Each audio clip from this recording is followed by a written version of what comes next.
Assalamualaikum ya akhi ya ukhti. Anak kita menjadi saleh-salehah, apa yang harus kita lakukan dan apa saja yang harus kita pelajari terlebih dahulu. Teman-teman sekalian, pertama beliau ingin mengingatkan, ini bukan tanggung jawab yang bertanya saja.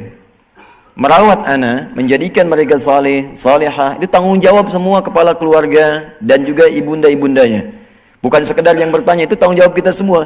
Karena ini adalah perintah dari Al-Quran ketika Allah menyampaikan di surat At-Tahrim ayat yang ke-6. Paling kiri sebelah atas di mushaf. Ya ayyuhalladzina amanu qu anfusakum wa ahlikum nara. Hai orang-orang beriman, jika masih ada iman dalam dirimu, jaga dirimu dan keluargamu. Dan keluargamu dari ancaman neraka.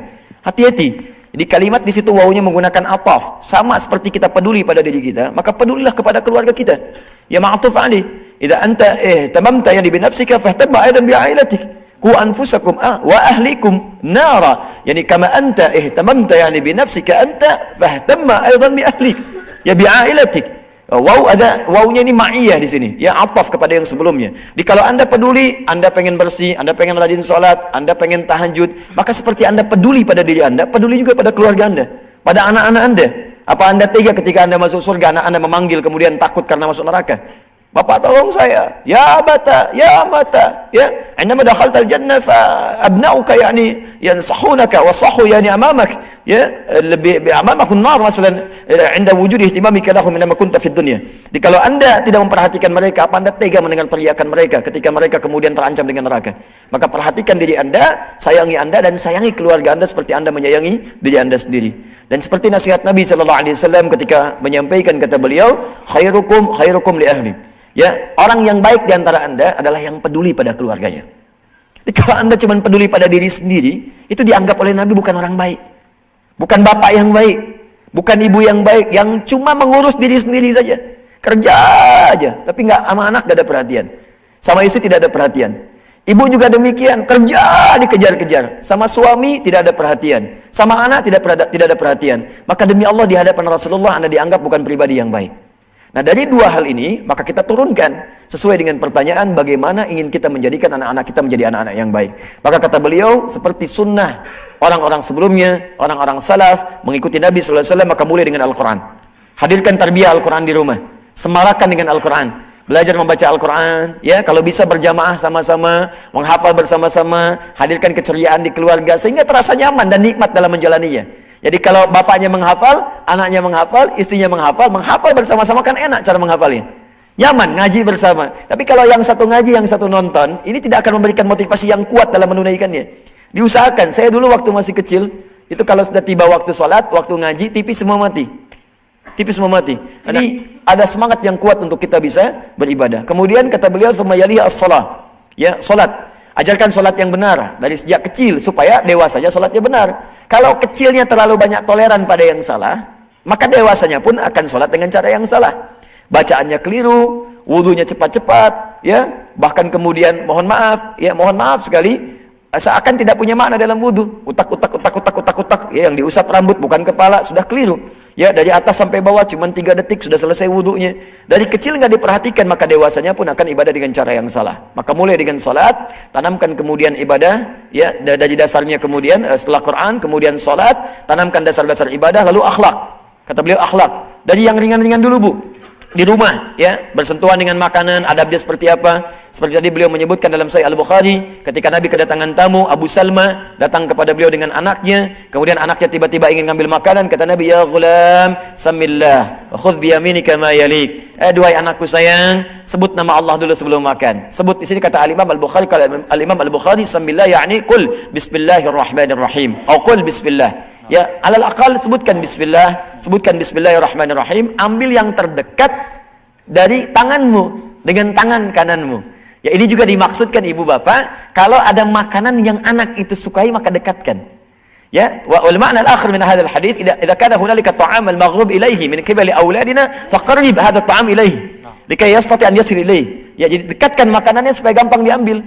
Ya, siapa ayah yang suka misalnya ayam, dekatkan dengan ayam. Kan? Anak Allah yang suka dengan kambing, dekatkan dengan kambing. Suka dengan tempe, dekatkan sehingga dia tidak perlu menjangkau apa yang disukainya yang ada di tempat orang lain. Ya, anak kisah yang nama kuntu fi Trablus di Filipina. Saya punya cerita ini. Jadi ada seseorang yang kana hunalika yani alhamdulillah min ba'di ikhwatina yarghab yani fil kharuf wal kharuf ba'id anhu ثم بعد ذلك هو حقق قصة فيعني يده دور الفنجان لكي يقرب إليه وحقق قصة وعمل هكذا. Dia ada teman-teman sekalian yang senang kambingnya jauh dari dia. Untuk mempraktekkan hadis ini, liyutabbika hadzal hadis fa huwa amila hilah. Jadi dia bicara, bercerita tapi tangannya muter-muterin tempatnya, bakinya. Ada kisah begini supaya kambingnya dekat dengan dia. Setelah dekat baru kemudian dia ambil. Ya, baru kemudian dia ambil. Jadi dia mempraktekkan hadis, ambil yang terdekat denganmu dengan tangan kananmu. Karena kambingnya jauh, maka dia putarkan piringnya supaya dekat dengan dia. Tapi supaya orang nggak sadar, dia cerita dulu kemana-mana baru dia dekatkan. Ya. Thumma indama qaraba ilaihi hadzal kharuf faqala al-akh alladhi fi amamihi a'id al-hadits ila maqarih. Ya, jadi setelah dekat dengan dia katakan temannya, kembalikan hadis ke tempatnya katanya. Lalu dia puterin lagi ke tempat dia dan dia ambil kemudian kambingnya. Alhamdulillah.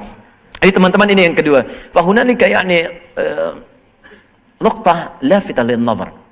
عندما سألت السائلة عن تربية الأولاد يعني في العائلة فقد أجاب رب العالمين بذلك فأنزل صورة كاملة فسمى بصورة آل عمران. آل هذا بمعنى apa maknanya آل؟ keluarga. keluarga. فالعمران هو ليس نبيا ولا رسولا وإنما ماذا؟ إنسانا صالحا رجلا صالحا لكن مع ذلك قدر الله مكانته في الدنيا رحمك الله بتسمية صورة من صور القرآن الكريم باسم عائلته صورة آل عمران. لماذا سمي بذلك؟ لأنه هو نجح في تربية أولادها. يا عمران مع حنة تزوج فأنجبت مريم فمريم صالحة ومن مريم أنجبت عيسى عليه السلام فعيسى صالحا نبيا مرسلا ورسولا. ولذلك كيف نحن نستفيد من قصة عمران؟ فنبدأ من سورة آل عمران من آية 35 مثلا كيف كانت عملية أو أعمال الصالحة لحنة عندما ربت يعني حملها bahkan sejak mengandung bagaimana beliau kemudian berdoa indama da'a idda'at ila rabbil alamin. Ya, apa doanya? Idh qalat imra'atu Imran rabbi inni nadartu laka ma fi batni muharrara fataqabbal minni. Ya Allah, jadi sejak dalam kandunganmu yang sedang mengandung berdoa kepada Allah. Fa'allamana aidan rabbuna jalla wa ala fi surat al-a'raf ya fi ayat 100 ya 89. Allah mengajarkan juga kepada kita di surat al-a'raf di ayat 189. Da'awallaha rabbahuma la in ataitana salihah lanakunanna minasy syakirin. Jadi sejak dalam kandungan ada doanya. Wa indama anjabat ya ketika kemudian terlahir pula, maka apa yang disampaikan oleh Allah Subhanahu wa taala, berikan nama yang baik. Ya, wa'ati haqqa fil ism. Ya, di ayat kan ke-36-nya, falamma wada'at qalat rabbi inni wada'tuha untha wallahu a'lamu bima wada'at wa laysa dzakaru kal untha wa inni sammaytuha maryam. Thumma tasmiyati al-maulud bi ismil hasan. Wa ba'da dzalika ikhtiyar al-mushrif atau al-ustadz, ya al-murabbi. Carikan ustaz pendamping. Fastafa Imran hina dzalika Zakaria. Zakaria rajulan salihun ya alimun ya ustadzun fastafahu li rabbiya ibnatahu. Ya, maka dipilih Nabi Zakaria. Ya, maka ayat ke-37-nya indama anta istafaita al-ustadz al-alim as-salih wa du'a ladaika wa thumma ataita al-ism al-haqq li ism al-hasan wa madza qala rabbuna fataqabbalaha rabbuha. Taqabbalaha rabbuha biqabulin hasanin wa ambataha nabatan hasana. Jadi kalau Anda sedang memilih orang yang baik, guru yang baik, ikhtiyar al-alim as-salih, thumma makan al-jayyid, al-muqarrib ila Allah Subhanahu wa ta'ala, tasmiyatul bi asma'il hasana, memberikan nama yang baik, doa yang baik, guru yang baik, mencari tempat yang baik. Kalau sekarang sekolah yang bagus, cari sekolah yang bukan hanya mengajarkan matematika, fisikanya, tapi juga carikan sekolah yang mendidik dia salat dekat dengan Allah Subhanahu wa ta'ala. Sekarang banyak. Ya, bagus fisika, bagus salatnya. Hebat kimia, hebat salatnya. Kalau benar itu terjadi, maka Allah sendiri yang menjawab doa Anda. Kata Allah, fataqabbalaha rabbuha biqabulin hasanin. Allah akan terima doa Anda dan selanjutnya Allah yang akan memberikan perhatian pada Anda. Assalamualaikum ya akhi ya ukhti.